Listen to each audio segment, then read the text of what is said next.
Thank you very much, Mariah. Thank you, Radio Generation, for having me this afternoon. As you've told our audience, I'm Brian Wesaala, the founder and president of the Football Foundation for Africa, and also convener of the Africa Football Business Summit. So yeah, I remember playing with you, but probably you realized before then I was also playing very, very competitively. Yes. So I played here in Kenya for Strathmore University FC when we were turning out in the National Super League, what they call National Super League. That was nationwide then. So I had a long history. I have a long history with football. Actually, I consider myself a footballer more than anything else. And I had another career in IT. I worked for 10 years, mostly in the United Nations in Geneva. But come 2019, I realized, or 2018, 2019, I realized there's a big gap in terms of how we are trying to develop football on the continent. We are focusing too much on the top, and there is very little investment going into grassroots football. And in my view, that's one of the major challenges we have in terms of developing a viable football economy, a viable football industry. Because if you neglect where the masses are, then there is no industry really. You're building just shiny objects that we are trying to make, and they're not as shiny as we think they should be, while the foundation really is decaying. So usually when I say I set up the Football Foundation for Africa, people think it's a charity with a huge endowment, maybe from somewhere, from the money I was earning. But that's not the case. When I was setting up the Football Foundation for Africa, I was thinking, how do we better the foundation of African football?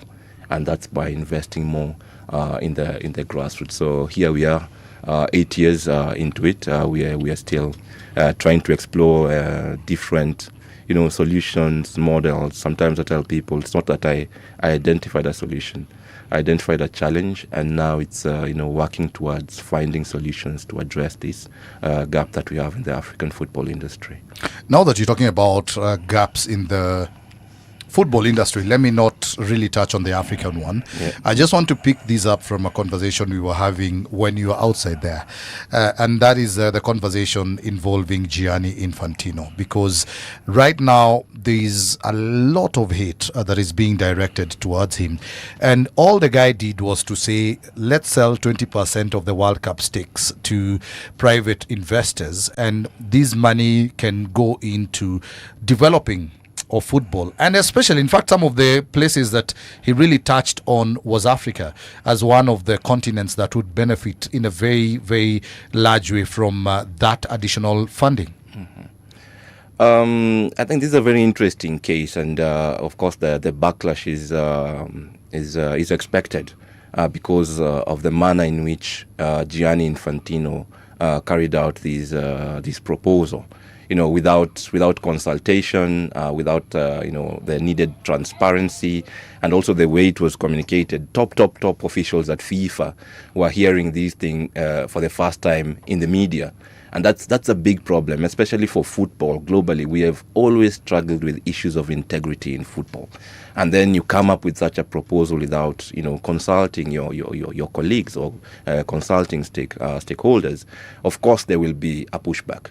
But if you look at what this means in terms of where football is headed, football really has become a global financial asset in which people are ready to put in that kind of money that they were talking about. I think I forget the exact figure, but federations were supposed to get $40 million this year to start with. That's money that can do a lot, and football needs that money. So the problem really is not in the financing or the fact that he's selling football, and football has been sold for a long time. We are seeing it in Europe. They have really managed to commercialize football to a level where there's private equity now coming into the space. So the problem with what Infantino did was really a governance problem as opposed to an investment problem. That's where we really need to have a discussion. And for me, honestly, I always come back to Africa, because I think Africa needs to start thinking as well when it comes to the development of football. Yes. So far, as Africans, we just appropriate what the developed sports economies are doing. So if this announcement is made, you don't even hear a strong voice from Africa saying or asking the tough questions around what really is happening here, because as Africans, we don't have agency when it comes to development of football and sports in general. And that, I believe, needs to change. We need to take ownership of our own development, because we always talk about sustainability as a buzzword. But in my view, there cannot be sustainability without ownership. Yes. So where is the ownership of African football? What are our assets when it comes to African football? Who are the stakeholders when it comes to development of African football? Can African football, for example, develop without a FIFA, for example? Now the legitimacy of FIFA is being challenged. What if it crumbles? Where does that leave Africa and what we are doing? So those are the questions we need to start asking ourselves now. This is an opportune time for Africa to really start thinking about where we are heading with football. No, I like the fact that you're asking all these questions. You're the one in it. Yeah. So, back to you. Return to sender. This is exactly what is happening. So you've asked us all these questions about what is the investment of football in Africa. Is football in Africa sustainable? Can African football be able to sustain itself if FIFA were not there?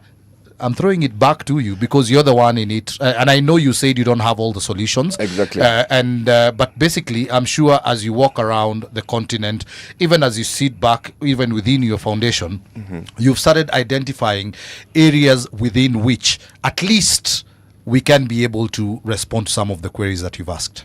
Exactly, Mariah. And as you rightly say, one man or one organization cannot have all the solutions. But in the 8 years that I've been heavily invested in this space, I've been encountering these problems, because even as an organization, you're always thinking of where do I get financing for what I'm doing or some of the ideas that I'm trying to push. And it's been very challenging up until late last year is when I attended a conference, and in this conference there was some people from the corporate space and say, we're not going to give sports money out of PT. That's what we have been selling football as for the longest time. And on the other side, we are trying to sell football as entertainment, and that means getting in sponsorship, which is really driven by visibility.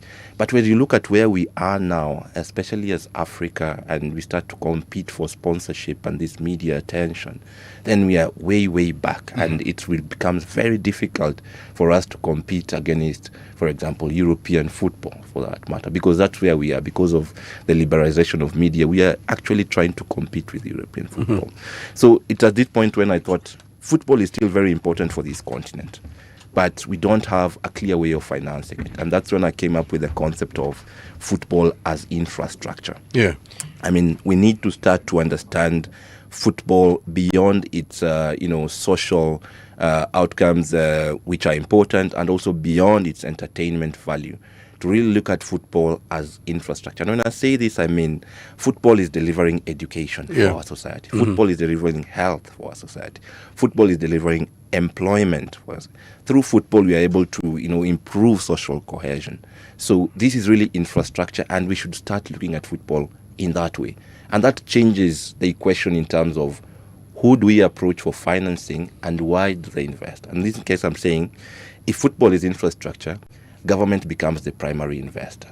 And then we look at the private sector and other players as long-term partners in the development of the game. So we take the conversation slightly away from the short-term sponsorship that we are trying to see how it could improve football, because really we need a long-term agenda when it comes to development of football, and people need to see real returns when it comes to investing in the game. I hear what you're saying, Brian, and my very, very first question to you is, you've mentioned something that I'm stuck with, that we are all talking about these glossy, shiny objects. We talk about the AFCON. We talk about, these big, nice events. But then, and there's a lot of attention to that. But then when we come down to the grassroots, the basics, which are what provide these things that we celebrate at the end, there's very little attention, and there's the structures are crumbling at the bottom, at the grassroots. But then comes the question of interest. Yeah, everybody in the FIFA World Cup. The FIFA World Cup is played, for example, in Kenya. Kenya does not participate, or has not participated yet in the FIFA World Cup. But I can tell you, in this city of Nairobi, when there's a FIFA World Cup, everybody from restaurants to corporates to big brands, they all are part of that buzz. You're seeing people putting up billboards. You're seeing the money being thrown at the World Cup also gets to happen here in Kenya. Now, on the flip side, when you start talking about youth structures, under 14 football, the structures in the mtaa, there is very little interest. So how do we flip that attention? What do you offer? What carrot do we dangle to create interest in those grassroots areas? Thank you, Kariuki. And I think that the answer to that really lies with us first understanding how these global governance systems of football are working, or you can put it the global business models around sport. Yeah. So when you look at FIFA, for example, as an organization, their whole business model is pegged on the World Cup. And that's why they would like to make their World Cup as big as possible, because that is what they're selling to the big corporates, and they're able to, mint billions from that space, which they now, distribute to the federation in terms of development funding. So that's their business. That's their business model. And the way the governance structures is designed, it's supposed to accrue value at the top and presumably distribute, and hopefully it will get to the bottom. Yeah. And here, hopefully, is a very key word, because once the money gets to the federations, especially in Africa, then how we prioritize changes. Because now, as a federation head, I don't have a real incentive really to put money into the grassroots entities, which is a very fragmented space. It's difficult to identify the assets there and how to finance them. So nobody wants to do that work. Now, to flip that, which is the question you're asking, is what I'm saying: we need to start to recognize football as infrastructure. Because at the grassroots level, I cannot go to a corporate, for example, and tell them, I'll give you this much visibility or this kind of ROI. That's not working.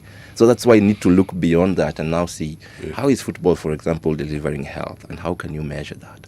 If we invest in football, how many employment opportunities are we creating, and how much are people earning from them? In terms of education, a lot of people have earned scholarships through football, for example, and other sports. But who sits down and quantifies that value and packages it for an investor, and in this case, a government or international development finance, who would be interested in financing this kind of initiative? That's flipping. So we are not changing what FIFA is doing, or we are not changing what AFCON is, because even at AFCON, it's growing. I think they announced a profit of $113 million from the last AFCON. Yeah. I think for the longest time we had been running on a deficit. But come AFCON here next year, do you think we'll have the same? I don't think so in my case, because that was heavily funded by the Moroccans, who had a long-term strategy that is pegged on their own national development agenda, which is what other governments should emulate, other countries should emulate. Mm-hmm. So whatever FIFA has done with the World Cup, brilliant. The likes of Havelange and Sepp Blatter, despite their shortcomings, they did brilliant work in terms of commercializing the World Cup and maintaining that business model.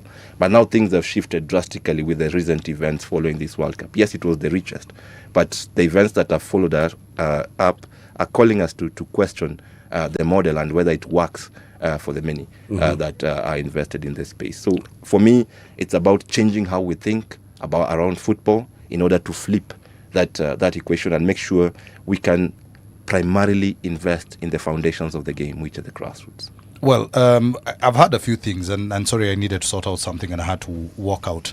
But most importantly, I think I caught you at a point where you were discussing the richest World Cup, which is the 2026 World Cup. And you're saying the approach, the model didn't quite work. Yet part of the main reason why we were seeing a lot of the federations coming back to support Infantino was mainly because of the money that was made in this World Cup. And a lot of people were now looking to the next World Cup in 2032. It's going to be played in 3 nations. That is Morocco, Spain, and Portugal. And each of them are looking at maximizing in terms of profitability, being able to make money out of tourism and out of sales generally, other things, other opportunities that come by in terms of commercials, corporates and everything. We are also hearing from Infantino there's a possibility, now that we are talking about 3 nations hosting the 2030 event, of expanding the World Cup to 64 teams. So even now, as we have a lot of people complaining, we have a FIFA president that is still defiant in terms of he's still looking at the business model, despite everyone coming out and telling him, no, how you approached it was wrong. And does it mean that at this particular point, the whole idea is no longer salvageable? And I want you to look at it now from your own perspective as somebody who's really pushing football finance in Africa. First, just to clarify, I didn't say that model is not working. That model has worked perfectly at the global level, almost perfectly in terms of commercialization. Yes, and that's why they were able to pull the amount of revenue that they did from the last World Cup. And of course, that was aided a lot with how the Americans also approach sports when it comes to commercialization and fan engagement. They are very big. They introduced the hydration breaks. As we are thinking, people are taking a break to drink water. These people have sold that space out to sponsors and broadcasters. So in that sense, it worked. And the fact that they want to make it bigger, push it to 64 teams, it means there is interest out there enough to finance that. There is people willing to put money to get that visibility that they then sell to sponsors. So how big the World Cup can get, I mean, that's not a question. If they say it's 64, I'm sure they will do 64 and they'll find a way of making more money than in 2026. But then now we have to think as Africa, for example, or other the global south, usually Asia. And when you expand the World Cup to 64 teams, it means we have to spend more because who finances our national teams to go to the World Cup? And who is financing the infrastructure here, for example? It's our governments that are investing. Yes. But who is reaping the benefits? It's FIFA primarily. So for them, making it bigger is not really adding a cost to them initially because it's us who are investing. So for us, it's to ask the tough questions. If you're expanding to 64 teams, what does it mean? How much more are you going to spend and how much more are we going to get? So those are questions now we should ask FIFA. Federations will not ask because those are within the FIFA structures. Yes. So that's what I'm saying. If we treat football as infrastructure, our government starts to have a role. The African Union starts to have a role because football actually is an economic sector that we have not looked at in that way. Yes. So that's how we need to approach the space, in my opinion. It's no longer just saying, okay, we have qualified for the World Cup. Every other federation or person running for federation president say, I'll qualify the national team to the World Cup. That's such a narrow KPI in my view. Why is it narrow? and because it is becoming easier to qualify for the World Cup. So if this time we took 10 teams to the World Cup as Africa.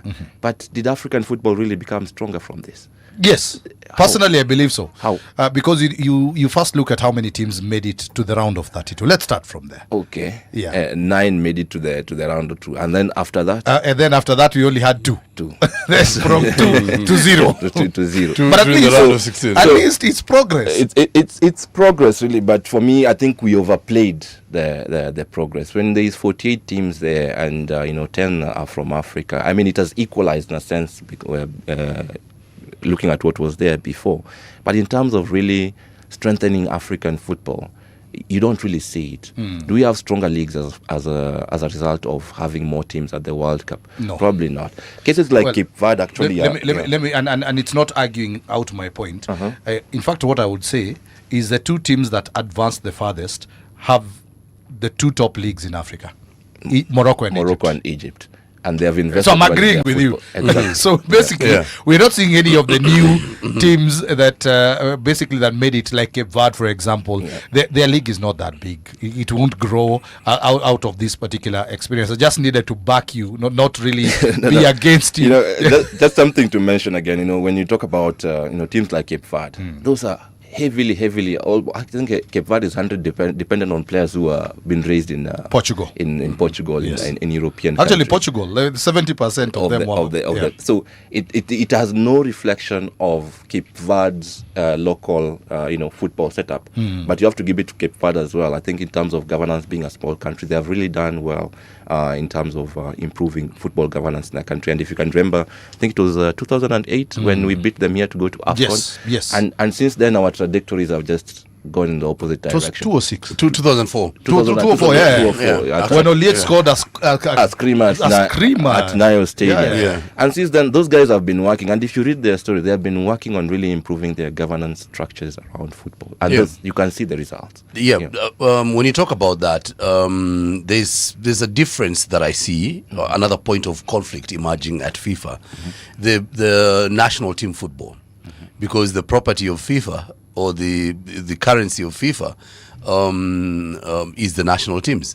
Because when you go to club football, then the federations, not even the federations, the clubs have a lot of power in that type of the club economy, club football economy. But then the national team football, for me, grows in Africa, because for example, you have a lot of players in international football who are drawn from clubs that are not within the African continent. If you look at the players who were in the World Cup for African nations, 90% of them, or more than 90%, I think 95% of them, are based outside Africa. So when you ask about a benefit for the continent, is that national team football becomes bigger, becomes more competitive. I expect the African Cup of Nations to be extremely competitive in East Africa, because now you have 9 countries who feel that they have arrived at the global stage, and they feel that when they come back to the continent, they are able to compete and go for the trophy. So that when you look at Cape Verde and DR Congo, when they come to play the AFCON, they will not be playing the AFCON to go for the semi-finals. They'll be playing to win it, because they believe and they feel that because of what has happened in the World Cup, they're big boys now. So that becomes bigger. But then the conflict here emerges that UEFA is in direct conflict with this growth of international football. Because when you talk about 64 teams playing in the World Cup, it's likely that a lot more players who are playing in the European leagues are going to be away for a much longer time. And these players basically live on money provided by UEFA clubs, which I see as another conflict area. Where does this end? Because we are seeing that conflict every time we have international football. We are hearing noise from European clubs. Hey, these guys, you're making them. You're having too many international breaks. They're playing too much football. Where does that stop? So I think that has to be like multi-stakeholder engagement. The organizations like FIFPro that are taking care of player interest. In Europe, they have the European Clubs Association that takes care of club interest. So all this has to be negotiated to really find a balance, which is very very difficult. And I like that you've brought out this point. Because if you look at money that is made from the World Cup and how it's distributed, one of the key distribution is to clubs that sent their players to the World Cup. So that means a lot of the money that is made of the World Cup is again moved back to Europe. Because for each day a player is away from their club, FIFA compensates the club. And that is a negotiation between FIFA and European Clubs Association. Does Africa have such an organization? Yes, we do. The African Club Association was set up, but it hasn't really acquired any teeth. They don't have teeth. The teeth or the muscle to or the guts to be at the table and negotiate and say, this is what we need in Africa. So that's where I think we need to identify who is the other stakeholder here, who is the other player here we can take to the table to negotiate for a bigger pie. Because if there's a way we can talk to FIFA and say, look, our grassroots system is feeding your World Cup, because a lot of these players, they played at the grassroots, then they move to Europe. Yes. How do you make sure we also compensated? And that's probably government, probably us as the Football Foundation for Africa. We are trying to occupy that space as the representative of what's a grassroots football ecosystem, so that we get a seat at the table. And that's why I'm talking about agency when it comes to Africa and Africa, how we develop African football. Yeah, I just wanted to just ask a follow-up to that. On the flip side of this conversation that you're having about negotiation and all that, and the clubs coming into the conversation, for me, the biggest opportunity seemed to be, in Africa, seemed to be CHAN, where you have a tournament which is based of players who are based in Africa, who are playing for African clubs, and now participating in those tournaments. When then all of a sudden, after the tournament that was held in East Africa, CAF comes out and says, we have scrapped this thing. What is that, a step forward, or is it shooting ourselves in the foot as a continent? This is again, this is opinion in my case. For me, even before they scrapped it, I was telling them, this thing does not make sense. This CHAN, as a tournament, it is not economically, financially viable. Just simply because of what African football is, and the resources we have at our disposal at the moment. If you're thinking of sustainability or viability of African football ecosystem, you really have to regionalize what we are trying to do, especially when it comes to improving competitions at the regional level. And we saw what happened with the Sekafa recently in Kigali. I think that's something that we should build on. So we have very strong regional competitions. But this is funded by an individual, because the sponsor was Kagame. Yeah, it's called Kagame Cup, and he can sponsor. He was the sponsor. In fact, it was an invite only tournament. Yes. But it's still money into the ecosystem. If it's the way it performed, I'm sure the next step would be to see which corporates would be interested, or which other financiers would be interested. When it comes to CHAN, I mean, for me it's too big a competition for the kind of resources. When it comes to travel and all that, it becomes very expensive for the continent, and that's why CAF had to shelve it just a few months after they said it was the most successful CHAN ever. So you see, those kinds of contradictions also need to be addressed. But for sure, giving players, especially those who are locally based, an opportunity to showcase their skills and be able to play at the highest levels is very important. And the other proposal that I had in mind, when it comes to AFCON, I think it's time we also, from a policy perspective, raise the quality of AFCON. So we can say, for you to play at AFCON for a national team, and you're coming from outside Africa, you must, for example, be playing in the top 5 leagues for you to be able to come to AFCON. Because if you're playing in, and I don't want to say in these countries, Slovakia, Slovenia, this kind of, just say, no, you're better off playing in Africa until you get to a level where you can go to a big 5 league, and that qualifies you to play for AFCON. Because this is what the Europeans do in order to, enhance quality. You remember a time when Victor Wanyama had to go through a few hoops for him to sign for Tottenham. Yeah. Because Harambee Stars was not in the top 70 in the FIFA rankings. So we can do this kind of things with AFCON, just to make sure the quality is maintained, and also we get more resources. Even for the recent World Cup, there was a big argument in Ghana. They were saying some of the players that have been brought from European clubs will not even play at the World Cup. Why not give those slots to local players who are based in local clubs, like their goalkeeper, if they had 6 or 7 of them, so that when the compensation comes from the World Cup, it actually gets back to a country like Ghana. But you see, like Ghana, if a squad out of 26, only 1 player was based at a local club, the club compensation, all of it will go back to Europe. And at a policy level, you can change that. Well, I know you want to ask a question. I just want to take a very short commercial break, because we have a commercial. We will be back. It's just a minute, so just hold that thought. And we also give Brian an opportunity to sip some water. We'll be back in a bit. This is Radio Generation.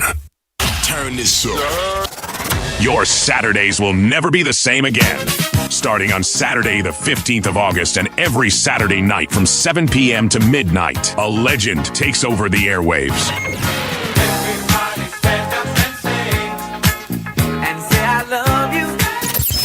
John Karani Live. Get ready for 5 unforgettable hours of the biggest hits, exclusive celebrity interviews, trending conversations, entertainment news, exciting giveaways, audience shoutouts, and non-stop weekend vibes.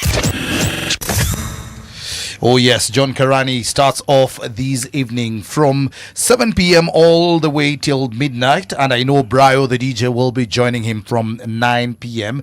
So it's going to be a party Saturday, and I'm not trying to say that we are boring you. No, we know we ain't boring you. We are with you here until 7 p.m. But we still have to big up our very own legend, John Karani, who starts off at Radio Generation today from 7 p.m. We are still in studio with Brian Wesaala and Karaoke Thige, of course, and myself. And Brian, just before we went on that break, we were talking about the monies that come back to Africa.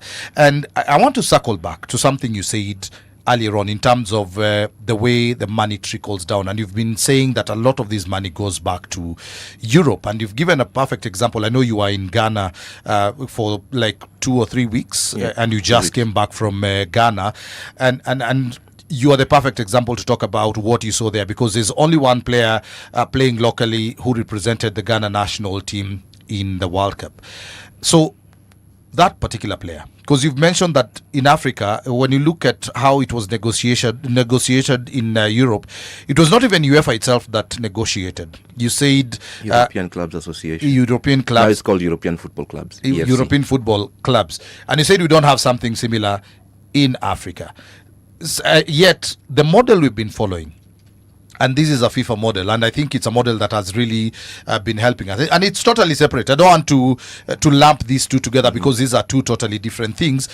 Is in transfers, because when you look at the way the transfers have been happening, and I'll again come back to Victor Wanyama's, when Victor Wanyama was transferred to Tottenham, the money trickled down all the way to Country Bus, which is a local team that he was playing for. For Dennis Oliech, money trickled down all the way to Dagoretti Santos. In Dagoretti, not just Mathare United, it went to Dagoretti Santos. And at least that was money going back to the grassroots level, to a level where at least this player, where they started playing. And you're noticing even now, when you look at our academies, they're very serious about noting which player starts from which academy at what age, for the whole sake of at least being able to benefit from it. And I have always found it a very noble thing that FIFA did to just ensure that we have, I wouldn't call it equity, because it's not easy to get equity, but there's some sort of equality where you basically try to balance the books. So I want you to explain these two different animals. So there is the European football clubs, which is an association that came and negotiated and said for any player that our clubs release to the World Cup, there's a certain amount of money that we are supposed to earn.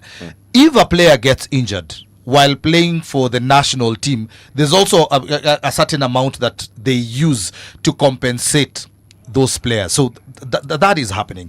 But at the same time, there's the monies that trickle down to the smallest clubs when it comes to transfers. So I just need you to just explain the dynamics, even as we come back. I don't think you wanted to know more about your organization and what you're doing. Yeah. And because this conversation all of a sudden is becoming very interesting. And it's not like when we're discussing monies in sports, it's always going to be interesting, because that's when people remove the calculators. That's when people want to know what is in it for us. When I put my child into a sport, how much money is this kid going to make? Yeah.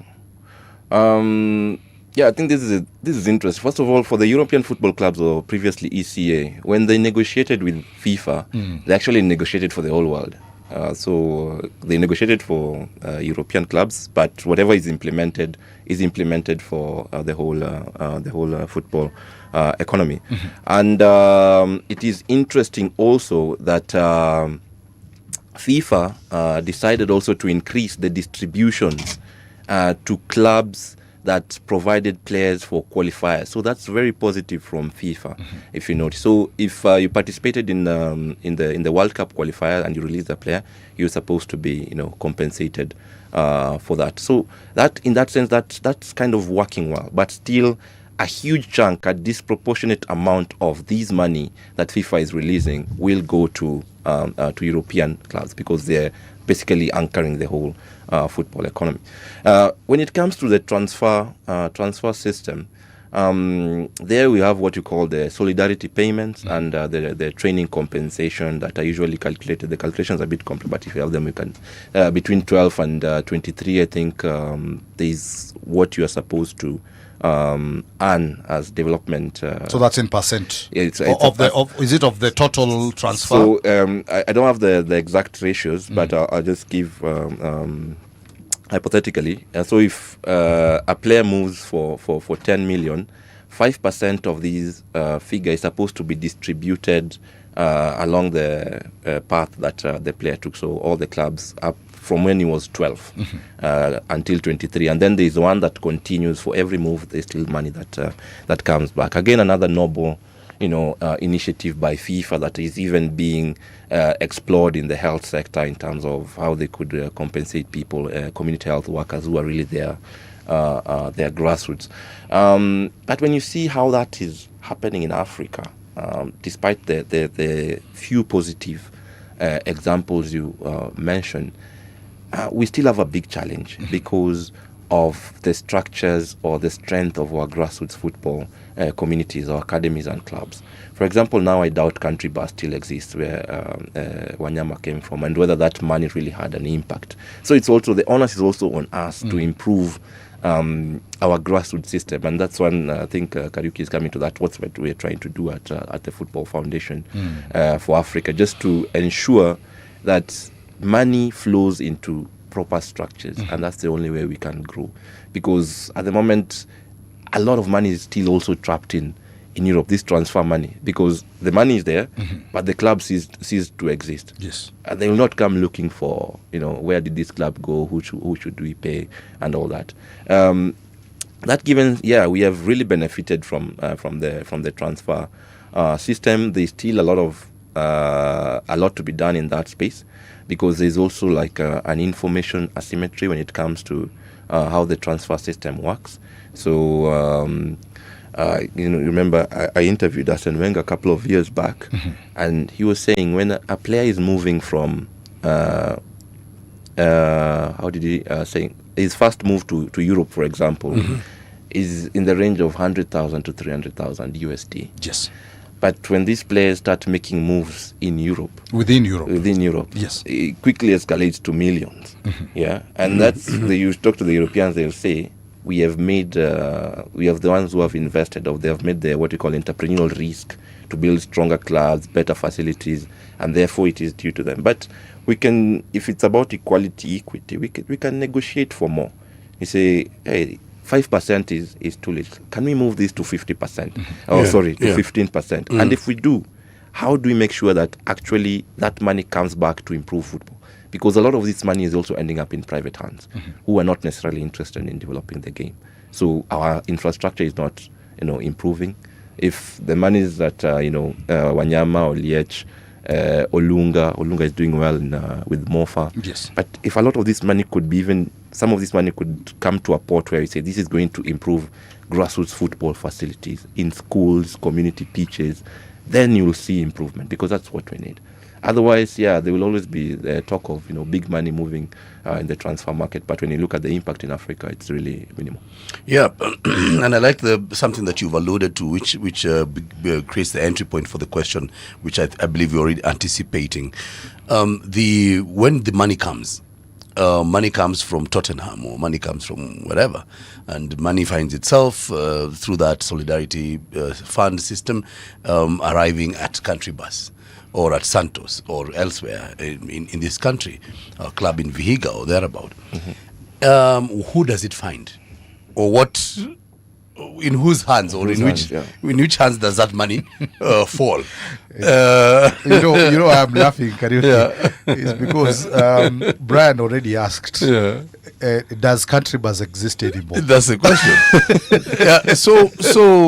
Because that's something I know for a fact, and I'm just giving background. Yes, I'm just giving background. There's a club I know within my area of Dagoretti that there's a sponsor, a corporate sponsor who have come in. They've taken the club. In fact, they've renamed the club after their organization, their brand, which is a good thing. And the club now has moved up. I think they're playing either in the NSL or the one just below. But then the question that we start asking are, for this to happen, by the way, now, why I was giving this example, for this to happen, this organization has had to take over the running of the management and running of that club. So it's really not even sponsorship. It's acquisition or adoption, if you get my meaning. So when you talk about grassroots football, what are you guys doing to improve those structures? Because unless there's even for you to, if you want to give me money, you will ask me, where am I going to deposit that money? So I'll have to have a bank account. I'll have to have, those things. Yeah. I'll have to have a PIN number, all those, basics. So even for you to have a discussion with someone, there has to be that structure. Yes. So are you doing anything towards building those actual structures for grassroots football organizations? And you can also elaborate on what exactly.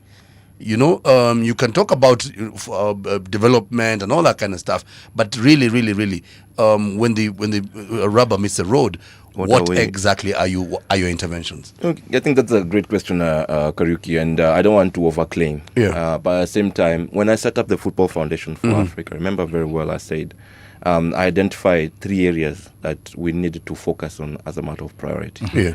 First was education.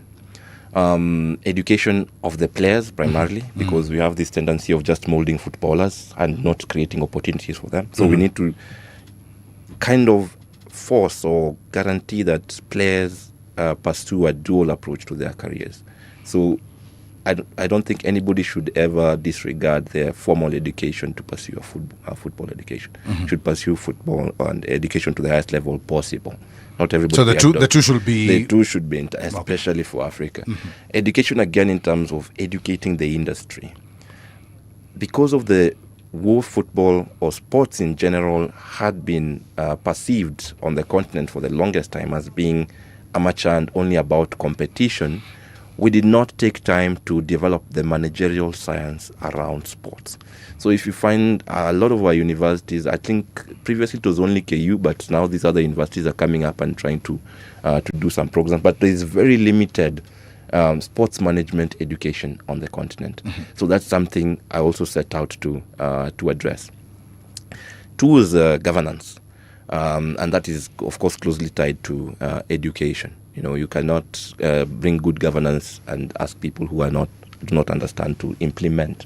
And that, for me, was somewhere we needed to go. And I was also specifically looking at 2 areas. There was sports betting, which is flourishing on the continent, and also player trafficking. A lot of awareness that we have done, campaigns here and there. And then the third pillar, which I was thinking of in the medium term, long term, was around infrastructure. And how do we just improve infrastructure at the grassroots level? Because for me, that's where those formative years is where you need to invest the most, and making sure you have giving people quality. That said, I've done a few workshops, especially that was pre-COVID. Would bring some club leaders, project management, or this is how you organize yourself. Kind of trying to bring that corporate or organizational thinking into the football space. That was my idea, because I was coming from a background where I was exposed to structures and how things work. So we did some of that, and then of course COVID interrupted, because I was linking that with tournaments, grassroots football tournaments. I would organize workshops during the week and a tournament over the weekend to empower our stakeholders. COVID interrupted us, but I also took that as an opportunity, and I started to organize the Africa Football Business Show. And if you go on our YouTube channel, FFA Media, you'll find a lot of amazing content in terms of what needs to be done in running football institutions. I interviewed quite a good number of professionals, very few on-pitch people. I was focusing on the people who are working behind the scenes, who rarely get the attention they need, especially on the continent. And then post-COVID, I haven't really been able to go back to the grassroots, because it also requires resource to go and be with the academies there. But from organizing the Africa Football Business Show, I saw the opportunity or the gap in terms of conferencing in the African sports space. And I started to organize the Africa Football Business Summit, which is also an educational platform. And I said, okay, there's all these people around the world. I've interviewed them, created a good network. They all have an interest and knowledge of what needs to be done to change the African football ecosystem, but they never meet. That's why I said, okay, I'm going to organize the first Africa Football Business Summit and bring all these people into one room. Yes. And that's one of the ways in which you can start to catalyze change in the industry. And now we're going on our 5th edition, which will be in Accra in October 22nd and 23rd. So when you asked me, Kariuki, what have I done? Those are some of the things that we have done as an organization. And we have seen the impact. Through the summit, we have been able to connect up to 10 students to international sports masters programs in Spain. And these are people, I tell them, man, we have connected you to this opportunity, scholarship opportunity, partial or otherwise, but you go and get that knowledge and come back and bring it back and contextualize it, and let's see where we can make a change, because our industry is not easy. I will not lie. It's still very difficult. Everybody says they love football, but approach these corporates and tell them, give me money to do this Africa Football Business Summit. They look at you, your football. We are already stigmatized. Yeah, because a lot of their money has been taken. Let's also be honest. We have to be honest. Exactly. You say football and you see somebody cringe. They cringe until you speak a bit, and then, okay, this one maybe is saying something a bit different. So we have been able to do that. But still, my focus remains on grassroots. And I have a very important initiative. It's the Africa Football Development Network. I have managed to build a database of over 500 football academies and clubs and put them under one roof. And what I'm saying is, if we work as united, we are able to present a better value proposition, especially to corporates who don't see the value in working with individual entities. And from the resources, hopefully, or we plan to mobilize for these, then we can start doing some of these programs. When it comes to governance, how are you supposed to be structured?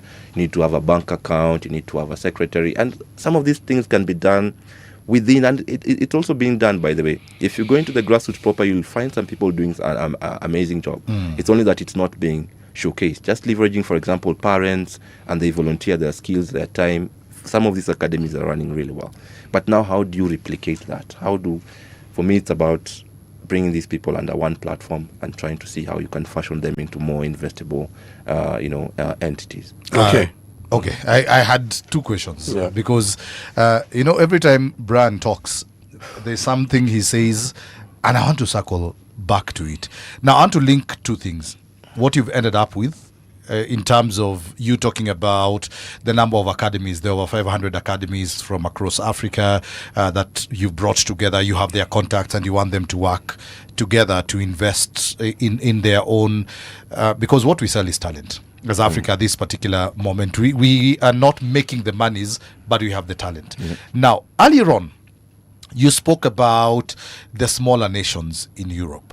And even just before Kariuki asked you this question, you mentioned that a lot of them will always say they are the ones who are putting in money to invest in these players. So that is why the transfer for an African player coming, say, from Tanzania, going to Czech Republic, I don't want even to pick a big nation, Czech Republic, or even Romania, the signing fee will be even $60,000, to be very honest. It's very little money that makes sense to African clubs, because at the end of the day, give $60,000 to an African club, that is a lot of money.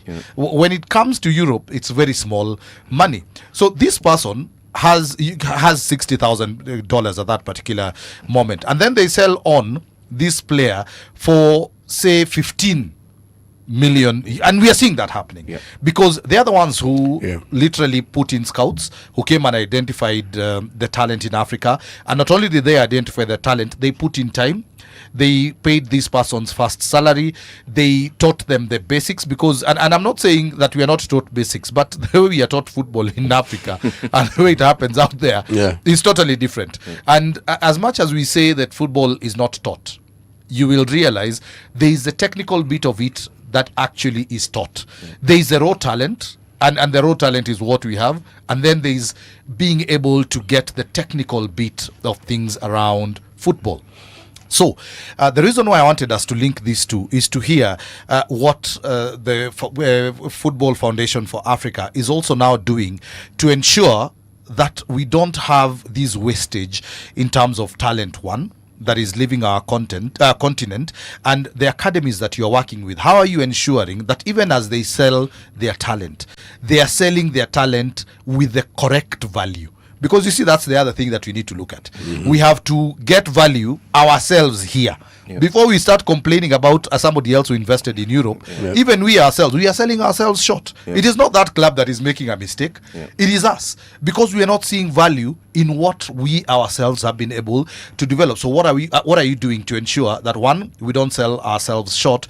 And you've also spoken about trafficking of talent, and we know that happens a lot. In fact, we even had this issue the other day in Morocco, where a boat capsized and we had more than 100 people that died. Amongst them was a very young female footballer, you know, who was going to Spain to look for greener pastures. And you can imagine, Morocco already is a very established country when you look at football in the region, in Africa. But you have a young girl, 16-year-old, dying, going to look for another opportunity to be able to support her family. How do you ensure that all these three, like, one, we are not being exploited by these small European nations, and not just the small European, even the big European nations when it comes to football, two, curb on trafficking, and just ensure that even our academies here, our clubs here, are able to pay something of value that does not necessarily mean I have to go and cross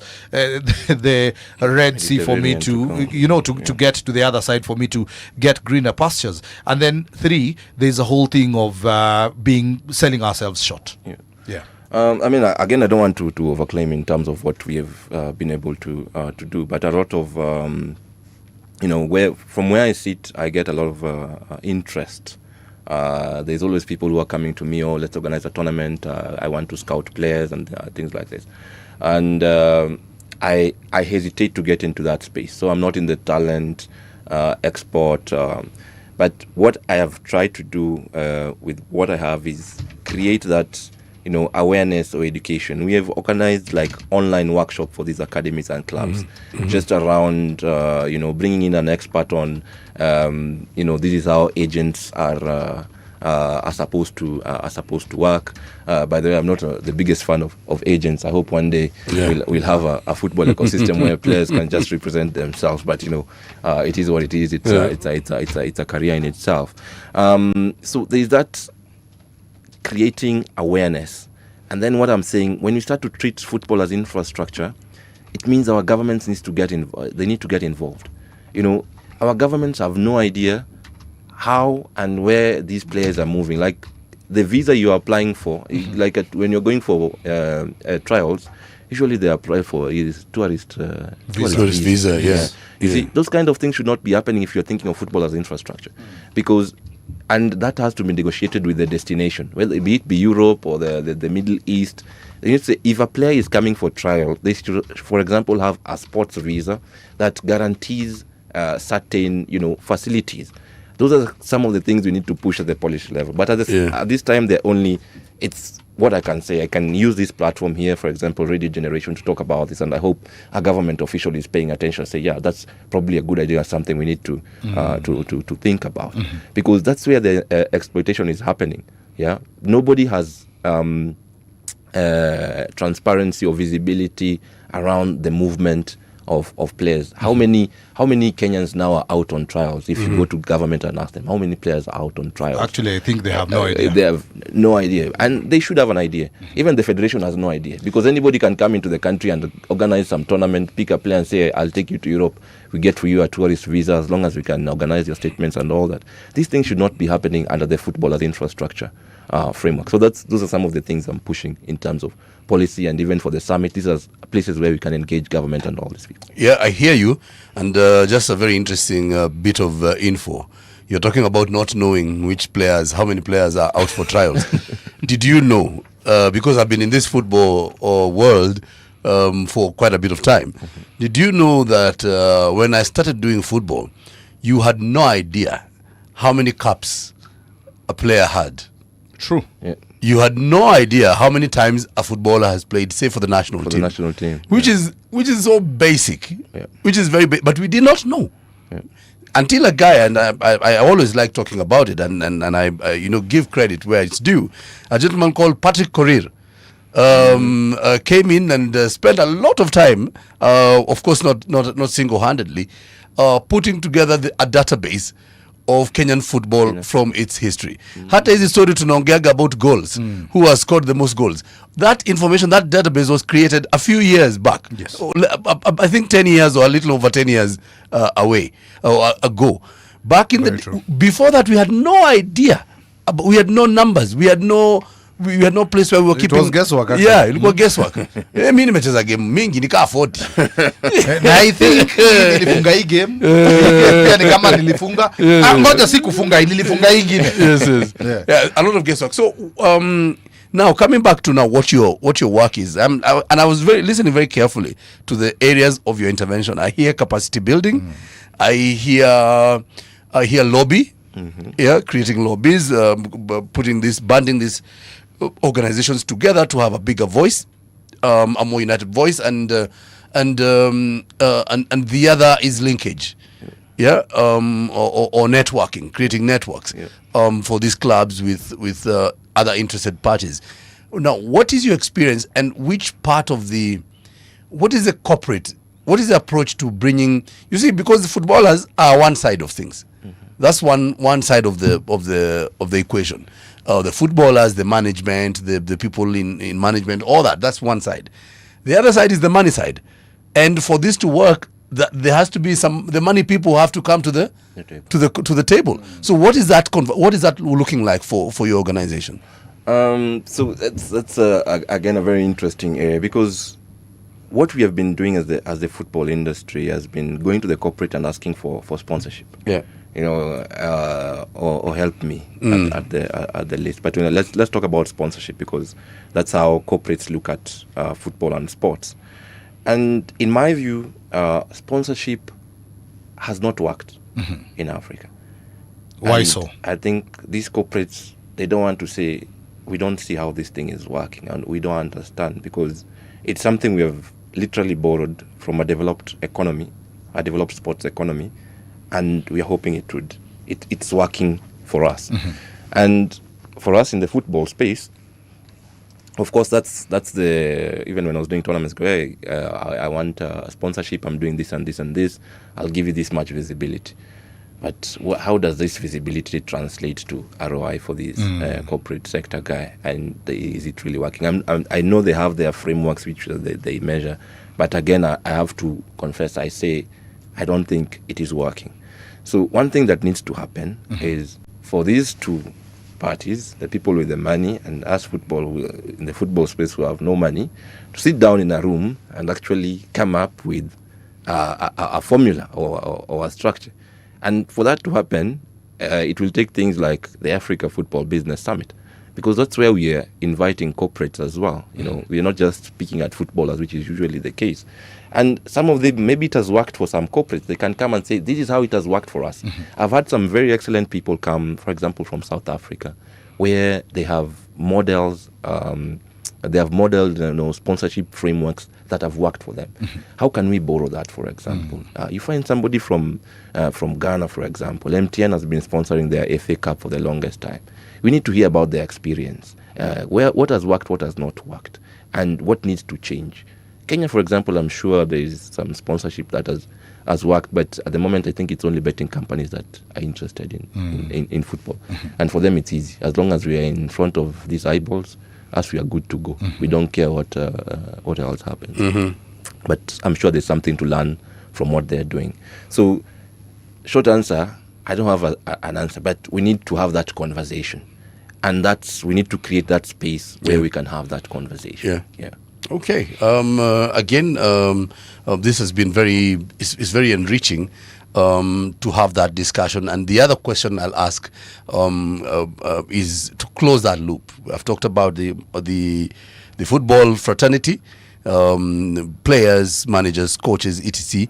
I've talked about the money people, and the third player in this whole story is the management or administration of football. We have some organization called the FKF here in Kenya, and we have a similar organizations across Africa, across the world. Now, what has your interaction with federation? And I'm not just asking you to throw stones at federation or whatever. There's federation, and there's also government of Kenya, which has a unit called the Ministry of Sports.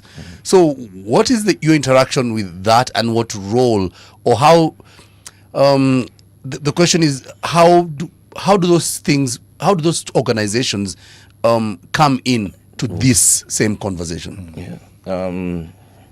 Again, for me, I'll say it's been a challenge to engage government and federation to an extent, and I'm speaking from an FFA perspective.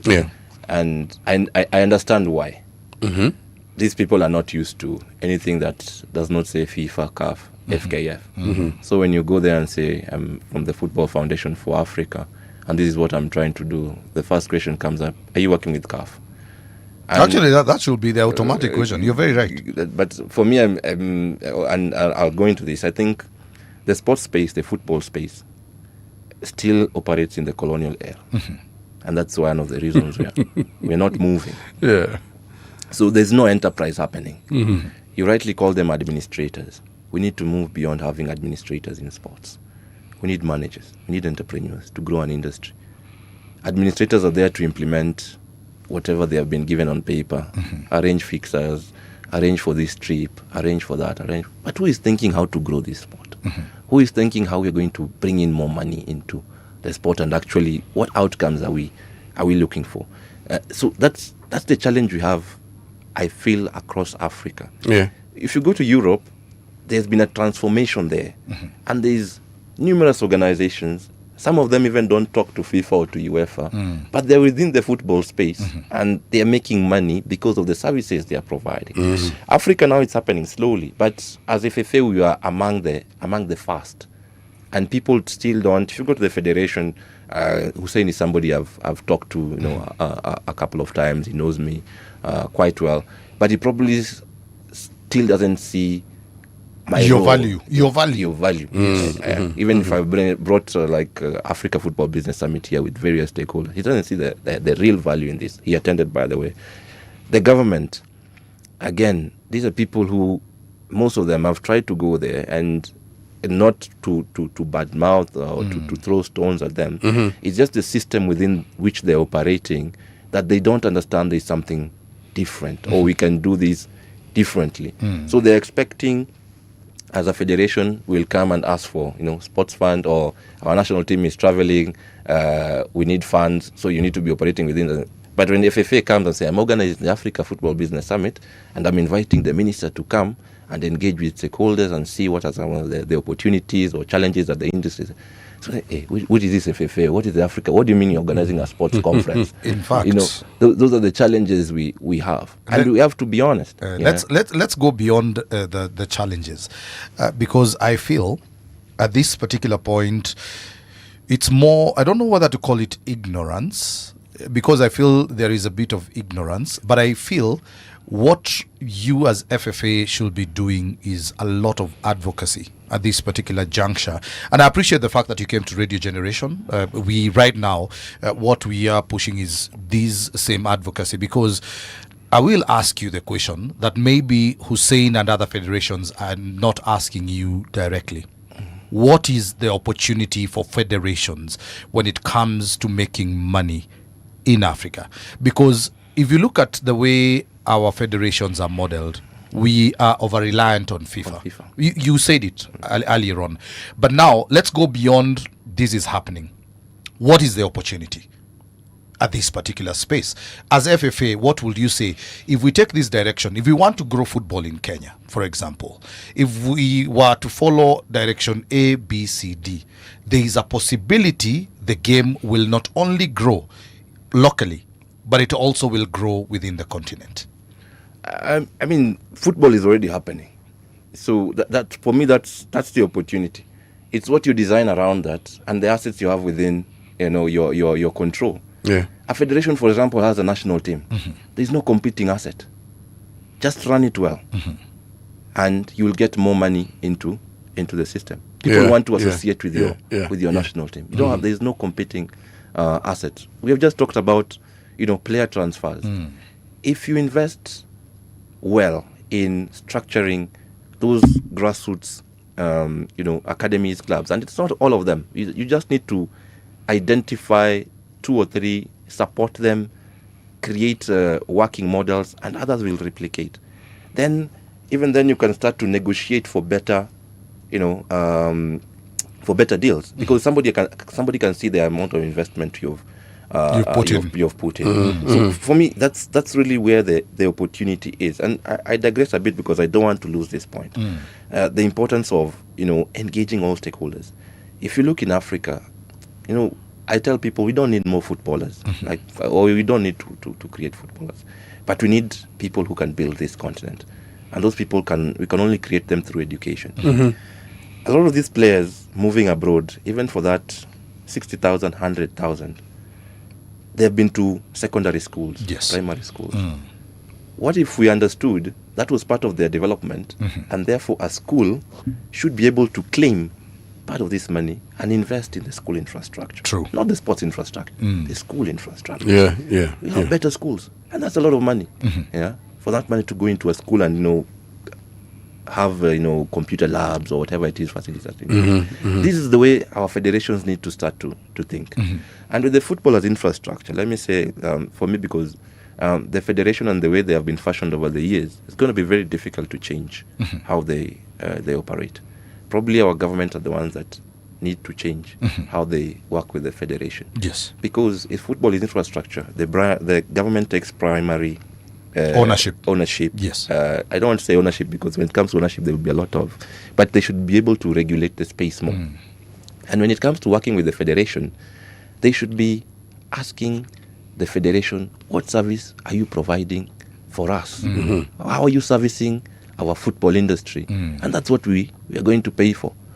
Don't just come to say, oh, our national team wants to go and camp in France. We need this money. No. We need 250 million. We need 250 million. Miramas. And you're going for a competition where the prize for the winning team is almost less than that 250 million. It doesn't make economic sense. So our government needs to ask our federation, it's not just football, the rest.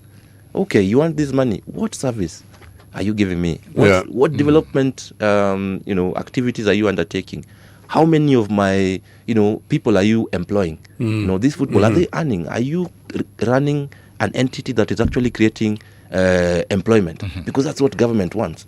Government does not need footballers. True. Yeah. And in tourism, because you see the way, and I'm sorry to say this, because I think I have noticed for a very, very long time, when our government invests in sports, you will always see that magical Kenya sign or brand, it pops up. And what a lot of people might not know is it's just like you're seeing Visit Rwanda being on the shirt. Right now, they're the main sponsors for Aston Villa. Before that, they were the sleeve sponsors for Arsenal. They were at PSG as well, and many other countries. So our government has decided, instead of going to these very big clubs, they invest in our own. So when we put in 250 million to go to Miramas, and we we brand our teams magical Kenya, we have sold the. Okay, that's the thinking behind it. But I agree with you. And I'm sorry, I'm throwing a jive at the Ministry of Sports and Ministry of Tourism, because to be very honest, they do it together. But I think we need to go beyond that. That's what you're saying. Yeah, exactly. Yeah, sorry, Mariah, I just want to pick it up before you go back, before we go back to Brian on the Miramas thing. And somebody was asking me, we have had the athletics team go to Miramas. We've had Harambee Stars go to Miramas. Yes. And I think the rugby guys have also been. They've also gone there. Have been to Miramas. And after they come out of there, they perform very poorly. Excuse me. Excuse me. So, yeah. Somebody was saying the amount of money in total committed to Miramas is now close to 100, not 100, close to a B. It's actually, I believe it's more. Close to 1 billion shillings. If not more. From the Kenyan government. If not more. To Miramas. What's the cost of putting up, even from buying the land to constructing a facility here in Kenya, high altitude maybe, go do it in Eldoret, go do it in Iten, you know? Yahururu, whatever. Go to the Aberdare. Yeah. What's the cost of putting up an elite training facility for our national teams? Will it reach 1 billion shillings? And in fact, even as I think, so that's a question. And now I also want to add something to your question. We hosted Asamoah Gyan here. Yes. And you remember he said anytime they were preparing for a major continental or African championship, they used to come and train in Naivasha. Yes. So why are we taking our people to Miramas? Again, linked to your question. Yeah. So that's the thing. But then now, when you come and talk about your organization, it starts sounding to me like, I start thinking about the other organizations and the reactions of the federation people to hearing your organization. Are you working with CAF? You know, are you part of FIFA? We had something else in Europe recently. We had several clubs come together and say they're going to form something else, a super league, a super league. And you saw the kind of elbowing and reaction from both the federations and the clubs. Now, what is the existential space for organizations like yours that don't fall within that linear structure of FIFA, then Continental Federation, CAF or UEFA, then Domestic Federation, FKF, FA of England, etc., or Lega Calcio or whatever? Because the organization doesn't fall within that linear structure, are you seen as an existential threat to these organizations, and how do you work from that to harness working relationships? I can't control how I'm seen, but I can control what I'm trying to do, okay, or where I try to position myself. Yeah, and I'm very focused. For me, my focus is grassroots. Everywhere I go, I say I want to focus on grassroots and take more investment into grassroots football. Not that the federation is there, but there are people there who have been neglected. And in any ecosystem, in any industry, we only grow by identifying those gaps and trying to work out the models for getting the right investment into space. Yeah. Another space I saw, and this is purely if I can say organic or evolutionary, is around conferencing. These people in the sports space, we don't have solutions that are emanating from the continent. So how do we create a space where we can design solutions that are actually African and we can even export? And that's why I say I'm going to organize the Africa Football Business Summit, or the Africa Football Business Show, because it was COVID and I just moved back to the country and I didn't know what to do with myself. But for the summit, it was very strategic, and I was supposed to attend a conference where I got to learn. The entity had been paid, it's an European entity, had been paid a lot of money to organize a football conference on the continent, and I was wondering, why can't we do this ourselves? Yeah, true. Yeah, why can't we do this ourselves? We have enough people. We have people who have the right ideas, right education. You can organize a conference, engage our people without stopping people from outside coming. Yeah. So to your question, Kariuki, how I'm perceived, is this could be an existential threat? I'll be honest with you and also say, when I was trying to think about these things, I got certain information or knowledge because I was doing a professional master in football business, and I saw there is a change happening in the sports industry. More and more people are challenging the FIFAs and the UEFAs and the IOCs. Is this the right structure? So there is that transformation that is happening, and so we are seeing it now. Even UEFA, CONCACAF, and AFC, they are talking about organizing their own tournament. Yeah. Even now as FFA, but I'm not going there because that's why I can organize my own tournament. If I manage to recruit 8 clubs in KPL, I guarantee good salaries. And then I you get 4 in Tanzania, get 3 in Rwanda, and get Uganda, 3 in Uganda. and create my league. Nobody should stop me. As long as these people are willing participants. But of course, there are certain structures in place in the system that you really have to fight, and you don't want to go down that direction. Okay. So the better approach is to continue, like you say, to lobby and to engage these status quo federations. I'm not here. I'm not really a threat. Actually, what I've brought to the Kenyan ecosystem specifically has been of a lot of value that I believe my country has missed out on the 4 summits that I've organized here. Club participation is very low. Federation support, again, very limited. Government participation, almost zero. And you have people from 20 plus countries on the continent, experts in various fields. How many have you done locally? 4. All of them have happened here? Yeah, 3 in Nairobi, and last year we were in Mombasa. And actually last year I hosted Ghana's Minister of Sports and Recreation. He came all the way to Mombasa. Yeah, and this year we are going now to Accra. Anyway, now as we wind up, Brian, we've spoken for more than an hour. Sometimes it looks like we started off at around 4:15. We are at now at 5:30. And we had to extend because this conversation became very interesting, very educational. I know a lot of people who will ask, fine, there's this business summit, and you've spoken about having 4 in Kenya. There's the one now going to Accra. How do I get myself, one, to that business summit? What do I need to do to be in that particular space? And of what benefit is it for any person who's interested in investing in sports? Very good question. So the Africa Football Business Summit, from the onset, it's a paid event. So we are going to have our website soon. We're just finalizing. We have tickets. I think the lowest at 150 USD. And then we have one at 200 USD and then 300 USD. This really is an investment for yourself to get into the space. One, we have knowledge products. You're going to learn a lot in terms of how the football industry is running on the continent. You meet a lot of experts, not just from Africa, but from outside. For example, for agents, we are just in the process of partnering with the International Federation of Football agents who conduct probably a workshop for these people and how they do their work.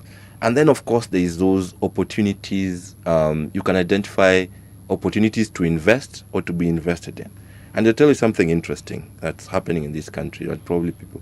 Because of the first Africa Football Business Summit, we now have Akakoro Football Academy in Homa Bay County. That was a direct outcome of the first Africa Football Business Summit, where an Austrian met with your fellow journalist, Fred Arocho, and said they are looking for land. Arocho was able to get Gladys Wanga, the governor of Homa Bay County, and they were given a piece of land. Where else would these kind of things happen? And now they have, they call it the first residential football academy. So these kind of things are there. I talked about scholarships. There's so many opportunities when it comes to conferences. Getting there, of course, it's at your own expense. It's an investment, but we are trying to facilitate that as much as possible. And this year we've already roped in Askai Airlines as our official carrier. So if you're traveling from Kenya, you should be able to get up to 12% discount to get to Accra. Just to make it as easy as possible for people to go there and to keep the platform as open as possible. Conferencing is not easy when it comes to costs and all that, so that's why we have to make sure it's paid. But with more support from stakeholders, we're still trying to run a very sponsor driven conference. With more support, we're able to reduce the cost to the delegates. Okay. Because if you operate in the Africa football industry, you'll also realize the people who you want to educate, to empower, they cannot afford to be in the spaces that you're creating. Yeah. True. So how does a grassroots football coach pay 20,000? Some of them are very forward thinking. Yeah, some they contact me early on and say, Brian, I'll start paying slowly. When I was doing it here in Kenya, 3 or 4, I've had somebody come all the way from Kakuma to attend the Africa football business, a young man running football projects there. Yeah. And it's this kind of people that need to be supported. And if you invest in them, you're kind of sure, you're guaranteed you'll have a huge impact and possibly profits. Because at the end of the day, we have to figure out how we will make more money from African football, and money that is going to stay on the continent and create more opportunity for our young people. And I think that is the best way to end this conversation. How do we ensure that money first comes to Africa and, most importantly, stays in Africa? Brian, thank you very much for your time. We totally appreciate. I believe we will have this conversation again, and of course next time we will invite you. We'll be talking about the summits that will be in Accra. Today we focused largely on football finance and how we make money out of it, but we will have another conversation as we come closer to the football summit to just have that conversation as well. Look at the people. By then I'm sure you'll have confirmed which are some of the important people that will be coming in. If it's teams representation, it will be good to know which corporates are coming in, because I believe when it comes to investment in football, those are some of the key things that everyone will be looking out for. And even the federations, to be honest, those are some of the things they want you to tell them. Because at the end of the day, they'll be asking you, so how will I make money? And that's why I said your parting shot was the best way to end the show. All the same, we totally appreciate. Thank you very much. Enjoy the rest of your evening, and I will look for you out there on the field again, because clearly we've become too busy. We don't meet each other